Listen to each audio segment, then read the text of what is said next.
Westbridge University had a rule: never enter Holloway Hall after midnight. Officially, it was under renovation. Unofficially, students said it was where the university buried its mistakes. Most people treated it like any other dumb campus legend. Except for Professor Alden's Literature 204 class. Because at the end of the semester, when grades were posted, one student always received an email offering extra credit. The catch: the assignment was due at 1:30 a.m. in Holloway Hall. Alone, Maya Chun didn't believe in urban legends.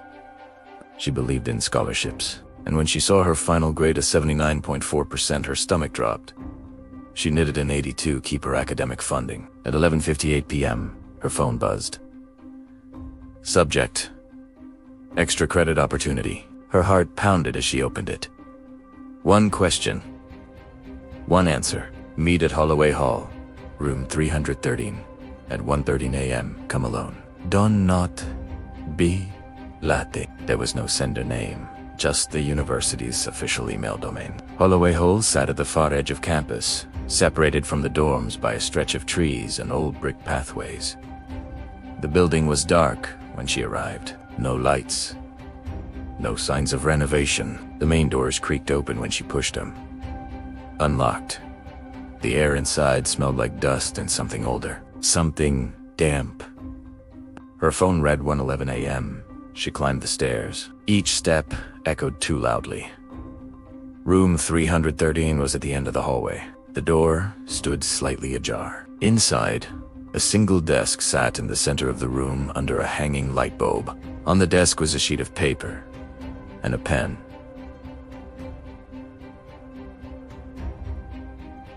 The clock on the wall ticked loudly. 1:12 a.m. Maya stepped inside. The door slammed shut behind her. The paper read, Question 1. Why do you deserve to stay? That was it. No instructions. No word limit. The clock ticked to 1:13 a.m. The light bulb flickered. Maya swallowed hard and began writing. I've worked hard. I'd be sacrificed. I've earned my place here. The pen scratched loudly against the paper. Too loudly. As she wrote, she became aware of something else in the room. Breathing. Not hers. Slow. Measured. She looked up. The room was still empty. When she looked back down, her words were gone. The page was blank again, except for a new line written in unfamiliar handwriting. That is not what we asked. The lights flickered harder. The temperature dropped. A second question appeared. What will you give to stay? Maya's pulse raced. This isn't real, she whispered. The clock ticked louder. 1:14 a.m. From the back corner of the room, shadows began to thicken. They pulled away from the walls like liquid peeling off glass, forming shapes. Students. Dozens of them, all wearing outdated Westbridge clothing from different decades. All pale, all watching her. Their mouths were sewn shut with black thread. One stepped forward. A girl wearing a 1980s varsity jacket. She pointed at the paper, then at Maya, then slowly dragged her finger across her own throat. Maya's hands trembled as she picked up the pen again. Anything, she wrote. I Duan Nating. The shadows stirred. The paper absorbed the ink like it was drinking. Then the final question appeared. Will you take someone else's place? The room fell completely silent. The sewn-mouthed students leaned closer, waiting. Maya's thoughts raced. If this was some sick prank, if this was stress, if this was a hallucination, it felt too real. She thought about her roommate, Jess. Carefree, popular, on full scholarship already. She thought about her parents' expectations. The loans, the pressure.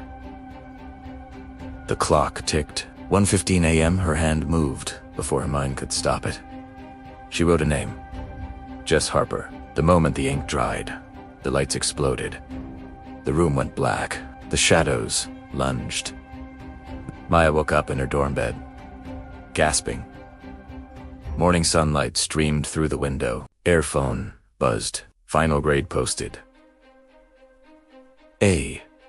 Her heart pounded. Had it been a dream? Jess's bed across the room was empty. Messy.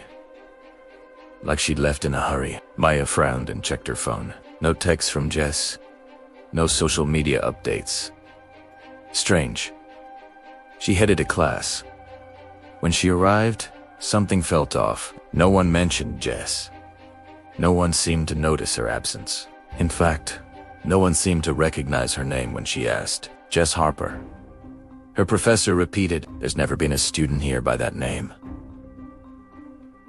Maya's stomach twisted. She pulled up an old photo on her phone. Her and Jess at orientation, smiling.